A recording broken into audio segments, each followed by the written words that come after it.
You know what? Dustin didn't want none of that gavel bees I was about to lay on him. I got you, D Miles. Let me see you. Let me find you next round. He talking about got gavel bees, got that 2 for 20. Yeah, you don't even want to know what kind of. I'm riding wheelies off the line next time you come up against me. Just know that. You better set your car up, bro. I got you, fam.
Man, I'm just spent. It's hot out here. It's been like 100 degrees. Feels like at least. You got the red check this time. Huh? You got a red check. That's for the heat index. It's extra hot out here. Yeah, so that's 2 events in a row. We're podium. We go for 3 at round 5, 3 in a row. I really feel like today we had the car to beat. Went in top 32. Went against Ryan Dowden and FRS, and that car was actually way faster than I thought it was going to be. So over the weekend, he was pretty slow, like real slow. So we actually cooled the car down a little bit and reeled it back in and be like on normal mode. And you know, I really didn't walk away. I mean, it has a gap on it, but it wasn't like I would normally have. Actually, funny story. My radio that I usually use for communications with him, I don't like earplugs. It messes with my sound and hearing of the engine as I'm driving, and it just affects me like that. So I was using a radio. Anyway, I didn't have it clipped, and it got slung while I was doing the run, so I didn't have any feedback from my spotter on how he did follow me. So I had no clue if he was on my door the whole time. Well, I knew he was at certain parts of the track. He got close, but I didn't know if you know, how close he was, or if he zeroed out. So, and not having the radio, I had no clue what was going on to, you know, to figure out how I should run him. So I said to heck with it and just sent it and just drove up on him and just kept it there. And, yeah, it worked out. So then we had top 16 ceremonies, and we got the RTS BMW from what's his name? Nick Novak. Yep. Yeah, Nick Novak, and that car is Alex Hilbron's old pro car. is it? It's Alex Hilbron's old pro car. For sure. Race Tech Services. All right. Well, I know my boy Rick at RTS. He knows how to build a car and make that thing fast. Has a 6XD and everything. No, it doesn't. Yes, it does. I swear.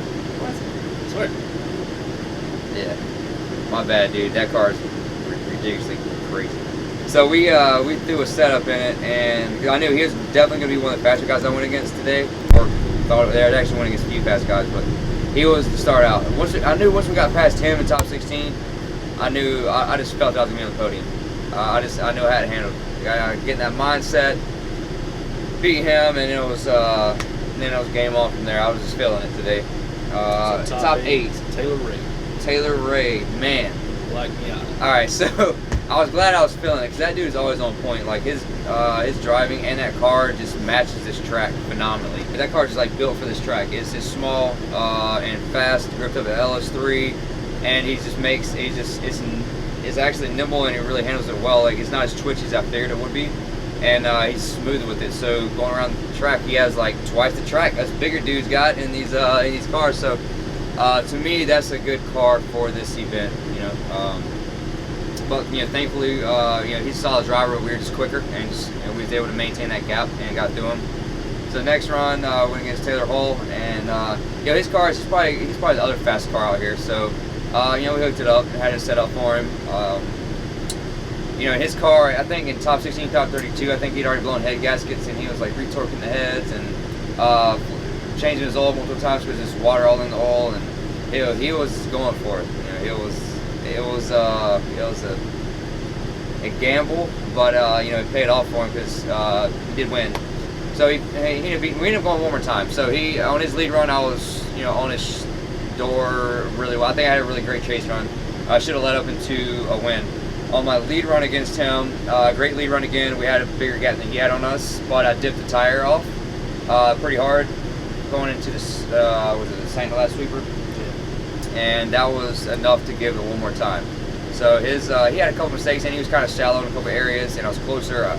It could have went either way to me, but again, that's why they won one more time. So he chose the lead. We went back as his car was, you know, spewing water all over the place. So props to him for still pushing through it. I went one more time, and then there was a hiccup during his run that I was chasing in the big sweeper. I was, you know, so close to him, so you really got to pay attention to the dynamics of the car and what it's doing. And his car went to straighten up a little bit, so I thought he was transitioning. And you just got to trust the lead driver and know where you're at in the course. And, you know, I did to a certain extent, but you're halfway smoked out. So he went to, I'm just watching his car, what it's doing. As it went to, you know, start transitioning, I went ahead and started transitioning. And then as I did that, he just threw more angle at it. He later told me his car cut off or had a hiccup, whatever the case may be. And that's what made me do that. But I'd already started my transition, and there was no way I could, without transitioning earlier than he did, there's no way I could go back to angle without just straightening up. So when I came through the smoke, I was pointing right at the dirt, and you know, drove through parts of the dirt, jumped back on his door, and so he got the win. It is what it is. It's just it's tough because I knew we had the car to beat. I really feel like we would have won the whole thing again, and so that's kind of tough on me. You know, we ended up finishing third overall, but it was one of those things that you could have won. Yeah. We had what, 6 guys out here? Including Nate, 7. Including Nate, 7. Driver and Nate. Had yeah, my old spotter over here, Trev Master, Trev James. Randy was out here as usual. He's been with me since like day one. At Greg Mills and the Justins. Yep. Tambasco.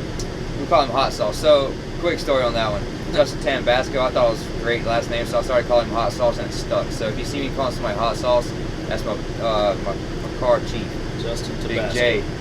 And then also Justin Bauer. He's one of my program drivers. He'll be in one of my other cars this year. Or I don't know if he's running this year or not. They canceled the series he was running, so maybe we might see him in 2021. You can find me on the gram, Jonathan Darren.